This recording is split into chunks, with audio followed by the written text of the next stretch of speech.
Michigan had its best game of the season on Saturday. We got the elusive blowout that we had been looking for all year long. And it couldn't have come at a moment too soon, because next up on the docket this Saturday, less than a week away, is Ohio State. For once, it does not feel like we're counting down to the game, but anything can happen. So is it possible?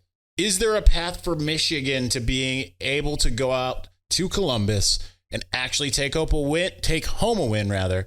Let's talk about it on this episode of Locked On Wolverines.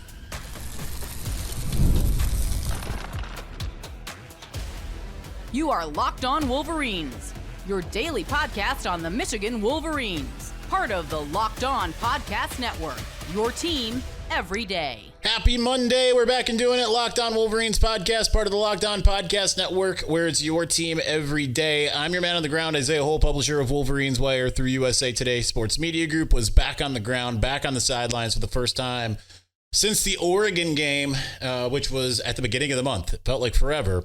To watch Michigan take down Northwestern 50-6, absolute dominance from Michigan. Particularly, I missed the middle two touchdowns, and when I say middle two, I mean in the middle eight, I should say, is what they call it.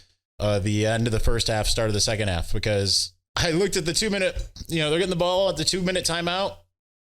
I'm like, they ain't gonna score a touchdown. They can't execute a 2 minute drive. So I go up into the photo room, and sure enough, they score a touchdown, and was late getting back onto the field and missed the next one. Scored with less than 3 minutes into the third quarter. So those are the types of things, even if it is against Northwestern, which is now 4-7 on the season. Those are the types of things that you just needed to be able to see Michigan be able to do, and they needed to be able to have the confidence that they could do those things. That's very important, number one. Because we hadn't seen that all year, right? They had a tougher non-conference, even though Fresno State and Arkansas State are a group of five. Both, I believe, are bowl eligible at this point. They're maybe not as good as I think Michigan maybe hoped they were. But the 30-10 game was very much in doubt, even though the Arkansas State game was kind of a runaway to some degree. I mean, you would expect it to be a lot better than 28-18. There were a lot of problems with that, particularly turnovers and the defense allowing Arkansas State to kind of make things interesting late. So this was the best opportunity, like I said, going into the game for Michigan to get a win like that, and then they got it. So that's the most important thing. So you look at what they were able to do, very balanced, 201 yards rushing, 195 yards passing. They allowed 117 yards passing and just 11 yards rushing. And special teams also looked pretty good in this one. So that was in all three phases of the game. I mean, they got backups in for the really kind of the second time. I think Arkansas State was the only other time we really saw backups come in late in the game. Got to see Jordan Marshall have a really good punt return. You got to see obviously Tavier Dunlap getting a touchdown. It was great, obviously, seeing Kalel get 3, Donovan being able to get 1. He continues to run hard. I know there's people that still hate on him, but still really like what he's been doing as far as that's concerned. Pretty good game for Davis Warren. 26 for 35, 195 yards, a touchdown, and an interception. The interception was not great, but considering they put up 50 points without, 50 points, I think it was like 1 punt, maybe 2 punts in the game, despite the fact that there were punts and interceptions. I mean, that's dominance. Absolute dominance. And that's exactly the kind of shot in the arm that they need going into the Ohio State game, because I remember talking with my best friend, going, 2019 into the game, you go into 2021, and it's like, Michigan's finally kind of peaking. Now that is true. It's peaking for this Michigan team. Probably doesn't feel like much, but it is peaking at the right time, right? Like you'd rather have them looking better and having their first blowout victory the week before the game than back in week 3, right? Like where, you would rather it not be like, yeah, they blew out Arkansas State, but they haven't really been able to do it again since, right? Because that would be kind of more like 2014, blowing out App State in week 1, only to get blown out by Notre Dame the next week, and then kind of holding on for dear life for the rest of the year. So I think that's a good place for them to be. It is a long shot for Michigan to win. Don't mistake all you Ohio State lurkers that love to come on here and your MSU brethren who just for whatever reason feel like they're their brother's keeper. I am not saying I think Michigan's going to beat Ohio State. I think the opposite of that, to be honest. But I will say I left the press conference today being like, so you're saying there's a chance? And there is.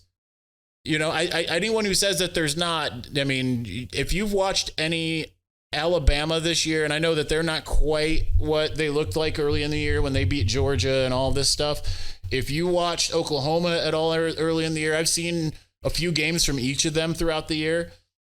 I mean, Oklahoma, there was no way that you could have convinced me going into that game on Saturday that Oklahoma, which is kind of in the same position as Michigan in a lot of ways, really bad offense, just not really capable of doing a lot there. I want to pull up something real quick just to kind of hammer that home for a second. You couldn't have convinced me that Oklahoma even was going to have a shot against Alabama, and then they won handily. So that kind of tells you some things. Let me make sure I'm on the right year, 2024. For you who might think, well, that's Oklahoma. They have a really good offense. No, I mean, Oklahoma is 118th compared to Michigan at 128, climbing up one offensive rung at a time. So Oklahoma is not a good offense, which is, I know, not what we're accustomed to. But they were able to do some things that really allowed them to, I didn't see much of that game, but they were able to do what they needed to do to be able to beat Alabama. It's kind of going to be the same thing in a lot of ways where it's like Michigan's going to have to play a perfect game. It's going to have to pull some rabbits out of some hats. It's going to have to force some mistakes. It's going to need Ryan Day to pucker up a little bit. But there is a path for Michigan to be able to win the game. So instead of just delaying, what are some of those things? Well, Ohio State is a team that does not necessarily start that fast most of the time. From the games I've seen, I should say, because I've watched a lot of Ohio State starts, but I haven't watched whole games because, I'm covering Michigan and what have you. But let me see. If I look here, I didn't watch Ohio State Akron. I don't think. Maybe I did a little bit, but I watched a bit of the Western Michigan game. They let Western Michigan kind of drive between, drive in the green zone, but then would just get the ball back and do whatever. I didn't watch any of the Marshall game. I don't think I watched any of the Michigan State game. Maybe I did. I don't remember.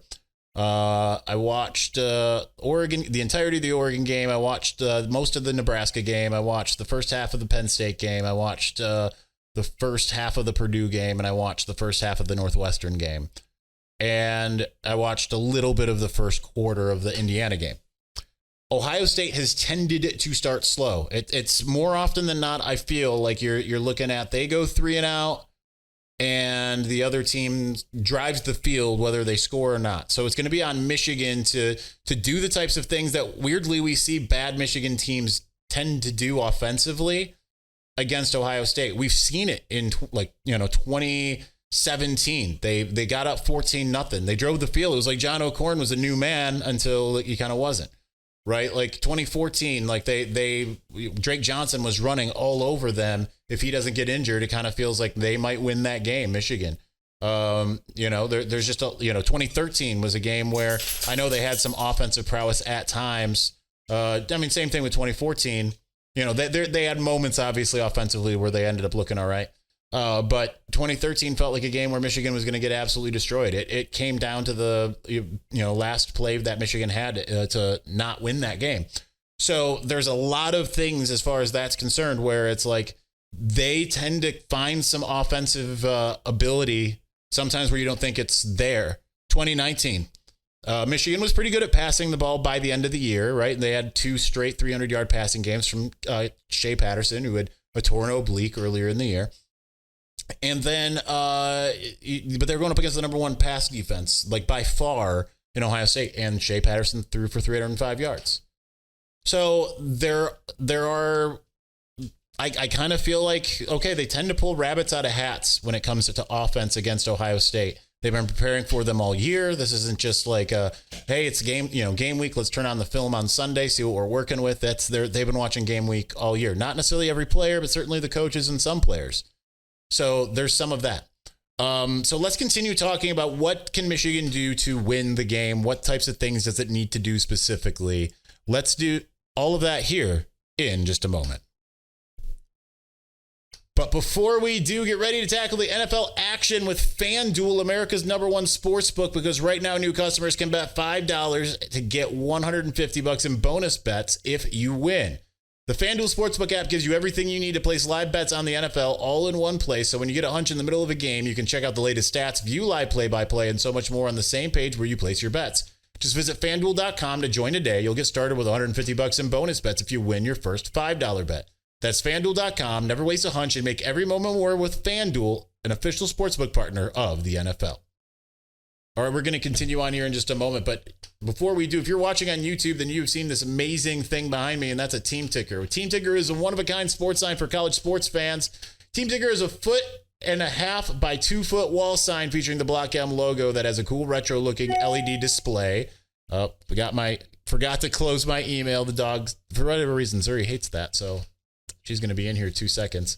The display is updated daily with fresh content such as countdown to next game, schedule, standings, stats, and news. It is super fun and a great way to stay connected with Michigan Wolverines sports.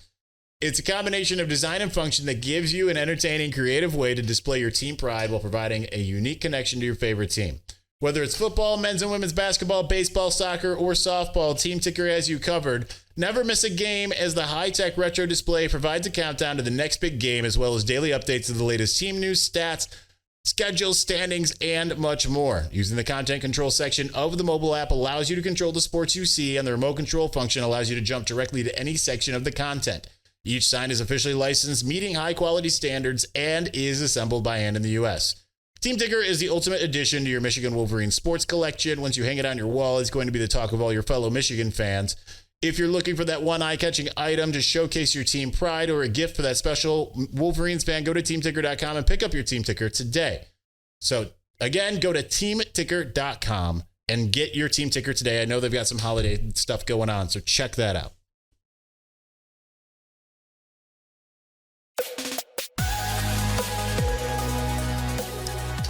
I just laugh just to get off topic about Ohio State, because obviously we still got Bryce Underwood on the mind. It was great to see him there. It was great to have that viral moment that I organized. So that's the annoying thing sometimes being a photographer. If you have a good picture, I had the JJ Free Harbaugh picture that I took. Everyone just kind of takes it and posts it. I don't mind if you're a fan. When you're in the media, that's when I have a problem, right? Because it's you just post it with no attribution, or you just tag me in it so no one can see photo by. Especially this one with Bryce and Connor Stallions, because that was arranged by me, right? That wasn't just that wasn't just someone would have gotten it. No, it was Connor told me that Bryce was coming to the Hailgate tailgate, and he told me what time I had to be there by, and I got there and still he was oh, we'll easily make this happen. And then it just kind of became difficult because he was getting mobbed so much. But got a picture of Connor with Bryce, and as well as one of the Stallions family with the Underwood family, which obviously went a little viral on Saturday. But the point I was going to make here, I'm not going to try to make the whole second segment of this. We were going to get back into Ohio State momentarily, but is still just seeing the people who are commenting on the recent YouTube. I'm not actually always looking at the comments, but as my sad to say now ex-girlfriend Sarah likes to always say, is I should check out the comments because most of them are good. But we only think of the bad most of the time, right? That's how the human mind tends to focus, right? You see the bad, not usually hey, this was great. You tend to see the, hey, you're a loser. The funny thing is seeing so many people that are you're no insider. Listen, I'm not trying to be an insider. Sometimes some of certain situations come to me. Okay? The Bryce Underwood thing, you can guess how that kind of started to come to me. Because of one of the person that I just mentioned that was in the picture. Right? I was hearing directly from someone who was talking directly to Bryce, and thus was able to share some things that maybe some others didn't have. But then you also get this, you're not saying, and you're not an insider, you're just saying the same thing as all the other insiders. Well, wouldn't we all be saying the same thing if the intel was correct? Right? The intel's just the intel. That's the thing. But here's the other part. I do not care to really be an insider. Sure, it helps the show. But the longtime watchers, listeners can tell you that I'm not going to pretend to know something I don't know.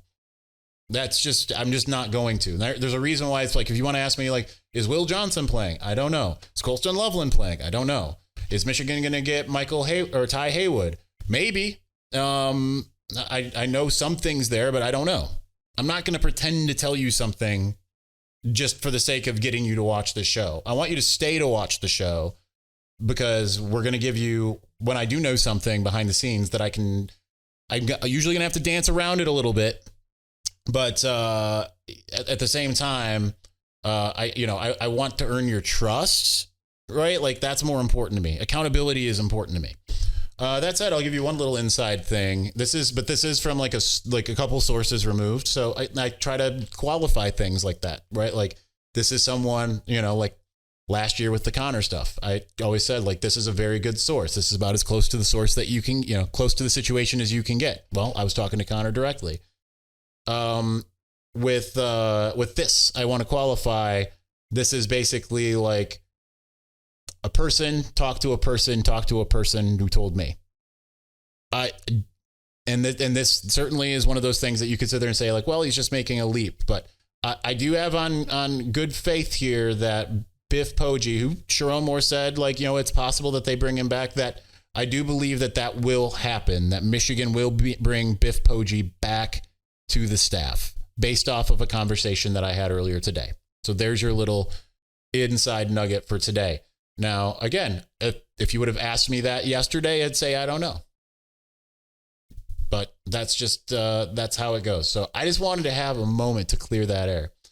I didn't mean for this to take up basically the entire second segment, but we will move on, and we'll get to what are my keys to beating Ohio State.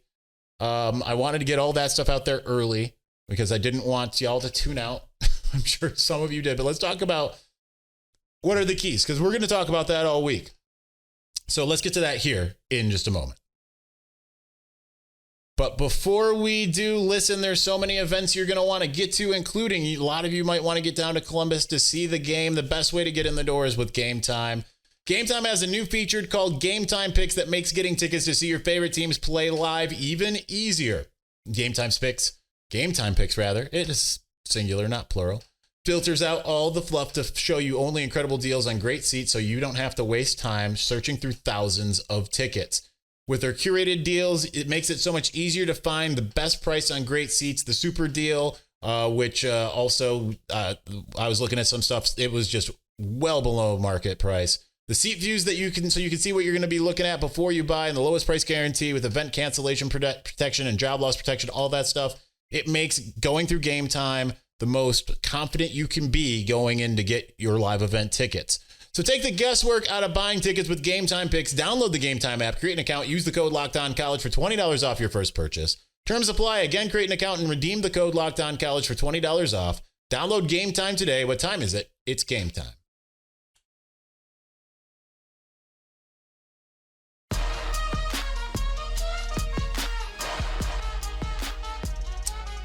All right, now that we got all that disambiguation out of the way, like I just want everybody to know where I stand with things. If I have insider stuff, I'm going to bring it to you. If I don't, I'm not going to. Or, that's why mailbags, we always, I say I don't know a lot. Probably a lot of people hate that.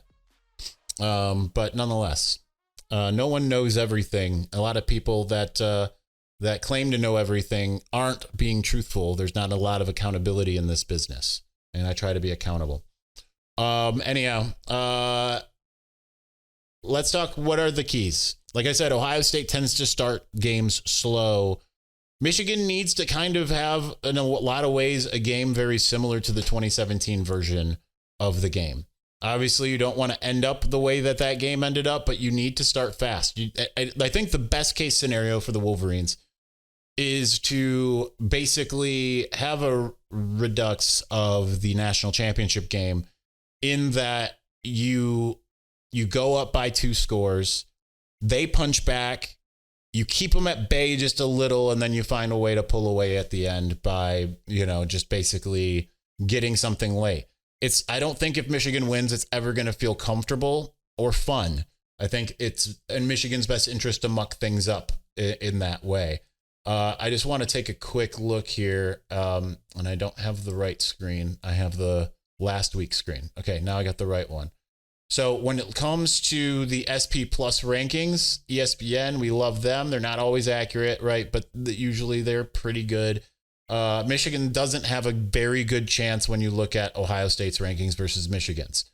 Ohio State is number 1 with the 5th ranked offense and number 1 defense. Michigan, you got to slide all the way down to 32, 84, and 15. Michigan's got the 14th best special teams compared to Ohio State's 17th. I love Jim Harbaugh's adage that you need to win 2 of the 3 phases of the game to win a game. So with that in mind, that's why the start fast is really important. Start fast offensively, because understand like you're going to probably have a little bit of an early shot. Northwestern had some opportunities against Ohio State early. It just didn't capitalize. Michigan has to capitalize, and then needs to do so with touchdowns. And then I think like if you win on special teams or you get a takeaway on defense. Now defensively, it's going to be interesting because they do have this patchwork offensive line. The best defensive front that they've faced up to this point, I believe, was Indiana. And Indiana, from what I've heard, right? Again, I'm not speaking of my own eyes here. Indiana kind of controlled the line of scrimmage for about a half, and then Ohio State kind of took it back in the second half. Michigan has the number 1 pass rush, according to PFF, in the country, compared to Ohio State with the number 77 offensive line pass protection.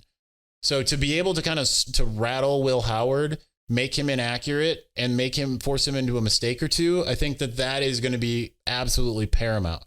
Especially because we don't know what the secondary is going to look like. We don't even know if Jair Hill is going to be playing. I forgot that Jair Hill existed until he came out in a 35 jersey. Whatever punishment that is, it's clearly some kind of internal punishment for something that he didn't play until the 4th quarter, and he's wearing a different number. Same with Josiah Edmond. So we don't really know the secondary that's going to be out there. I think that we've seen Zeke Berry play a lot better. We've seen Makari Page play a lot better. Like some of these pieces have come together in the last 6 quarters, right? They haven't allowed a touchdown in that time frame.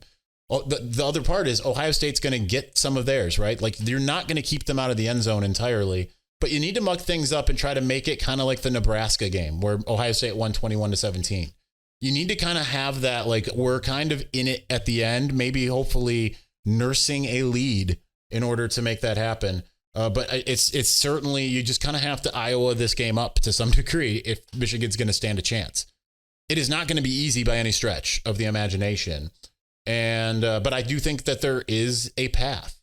Like I said, some creativity in the pass game. Kirk Campbell calling a game like he just did. I almost thought it was Sherrone calling the game, but there's been no indications that was the case. And then Davis Warren even said something today about, Kirk called a great game. Okay, cool. That's Kirk. Unless we're just being lied to, it's Kirk calling the game. So I think that would play a big difference. And also just like from mentality standpoint, right? Because if you are Ryan Day and things are tight late, you might make some decisions that you might not make in other games.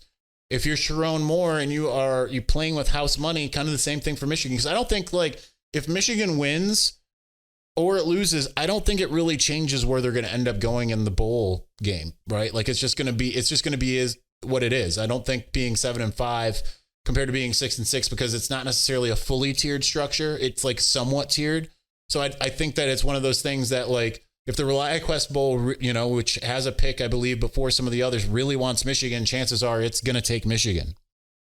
But if they're like ambivalent and would rather have like a 7-4, 7-5 Iowa or 8-4 Iowa, then it's going to take that, right? But I don't think like being 7-5 with a win over Ohio State is necessarily going to alter what the trajectory is of this team, period, because it's that everything's going to change this next year. And trust me, it's really going to change. If there's anything I'm telling you, this is going to look a lot different next year, kind of from top to bottom in a lot of ways, at least on the offensive side of the ball.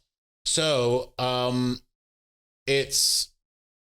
think that with that in mind, Michigan can play loose, right? It can go out there. It can try some things, right? Because what else are you waiting for? Like, you do play to win the game, but like they can go out there and say, you know what, we've had this play that we've had sitting on the shelves. You know, it's worked a little bit in practice, whatever. It's kind of wacky. Maybe we can get that thing to work in this game. By all means, Michigan, go do it, because Ohio State has everything to lose. Michigan has everything to gain. And when I say it has everything to gain, there's really nothing there that it's like gaining other than being able to say, haha, Nelson voice, right? Like, that's the only thing that they really have. It's not going to affect recruiting. It's not going to affect the bowl game. Like I said, they became bowl eligible. Now it's at 6-5.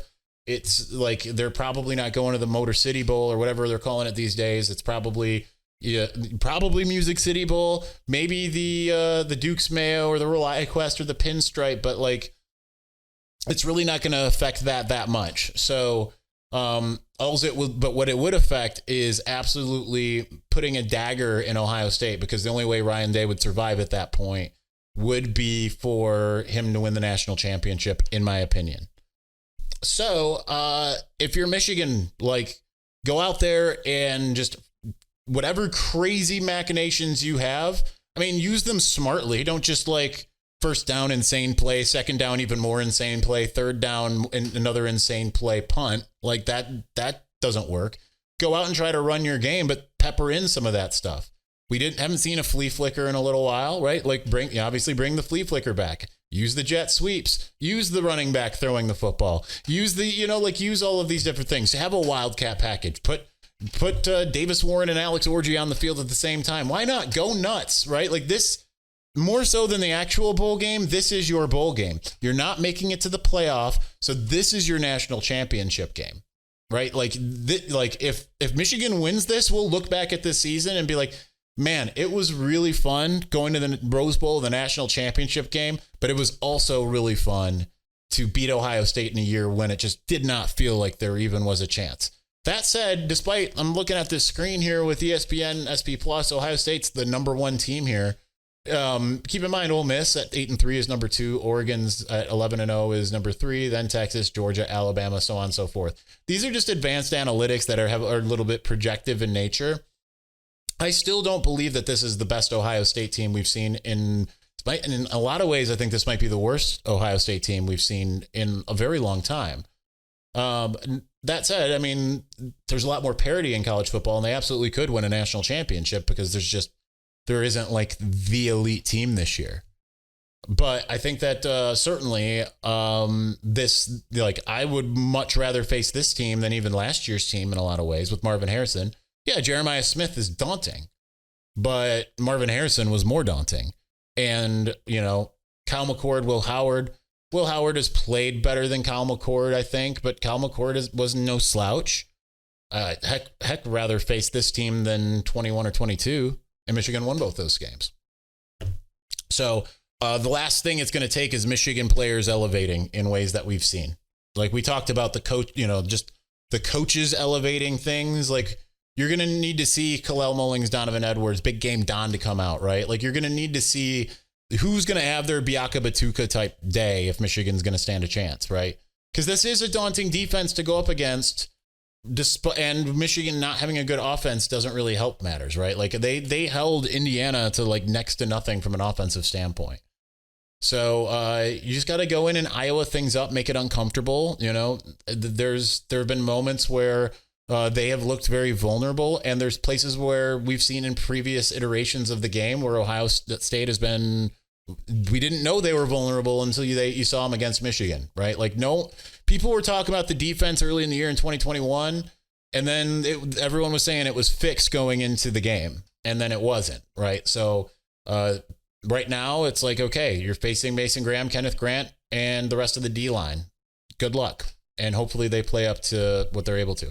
All right, we got a couple seconds left. So thanks for watching. Thanks for listening. We will talk to you again on Tuesday. Peace.